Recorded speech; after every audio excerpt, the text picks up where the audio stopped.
Hello there! In the previous video, we introduced dependent clauses and we covered finite dependent clauses. In this opportunity, we'll see non-finite dependent clauses. These clauses do not show neither tense nor modality, and they lack a specific subject and specific subordinators, but there are some signals of subordination by the use of non-finite dependent clauses we can bear in mind, which are the presence of a to-infinitive verb phrase, an ing present participle verb phrase, an ed past participle verb phrase, and there are some special cases regarding supplement and verbless clauses we'll see in detail. For this group of non-finite dependent clauses, to-infinitive clauses and ing clauses are by far the most common, and ed clauses are less common. These three, to-infinitive clauses, ing clauses, and ed clauses, are the most integrated into the main clause because they can act or they can perform certain functions within that main clause, and supplement and verbless clauses are less integrated than the previous group. Well, let's begin with the first group, non-finite to-infinitive clauses, which are the most common and the one that can serve many syntactic roles within the main clause. The syntactic roles a non-finite to-infinitive clause can perform within the main clause are the following: subject, extraposed subject, a predicative either for a subject or for an object. It can be a direct object, an adverbial, a noun complement or a noun post-modifier, and finally a part of an adjective phrase. The first syntactic role we'll cover is subject. In here we can see the non-finite dependent clause, which is a to-infinitive clause. This dependent clause is headed by a to-infinitive, and the whole clause acts as the subject of the main clause. The following syntactic role corresponds to an extraposed subject. This is a new syntactic role for you. An extraposed subject is used whenever we have the structure of the dummy it used as the logical subject of the main clause, and we place the dependent clause or the non-finite dependent clause in the predicate. In this example, we have the dummy it being the subject of this main clause. It is difficult to maintain a friendship. Consider this: if the dependent clause can be moved to the slot of the subject, removing it, then you'll have an extraposed subject. The following syntactic role is also related to the subject, and it's the syntactic role of subject predicative. Previously, we referred to subject predicatives as those dependent clauses which serve as a complement of copular verbs or linking verbs. In this example, we have the non-finite dependent clause placed after a copular verb be, so it's complementing the subject. A to-infinitive clause can serve as a direct object of the main clause, as in this example. Or it can also serve as an object predicative, giving more information related to the object rather than the subject of the clause. To-infinitive clauses can serve as adverbials too. In this example, we can see a to-infinitive clause being an adverbial giving extra information regarding the purpose of the gathering. Non-finite to-infinitive clauses can be noun complements and noun post-modifiers too. In this case, remember that noun complements give extra information related to the content of the head noun. In this case, permission needs extra information regarding the content. The content of the permission is the one given in the to-infinitive clause. In contrast, noun post-modifiers do not give extra information related to the content of the head noun. In this example, the to-infinitive clause is not the content of our head noun, which is guests.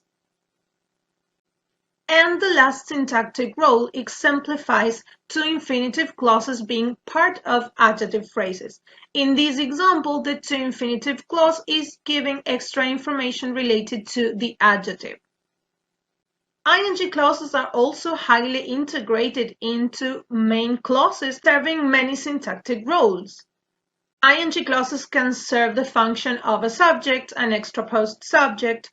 Predicatives, either for a subject or an object, can serve as direct objects, adverbials, complements of prepositions, noun postmodifiers, or part of an adjective phrase. This non-finite ing clause serves as the subject of the main clause. It occupies the slot of the subject.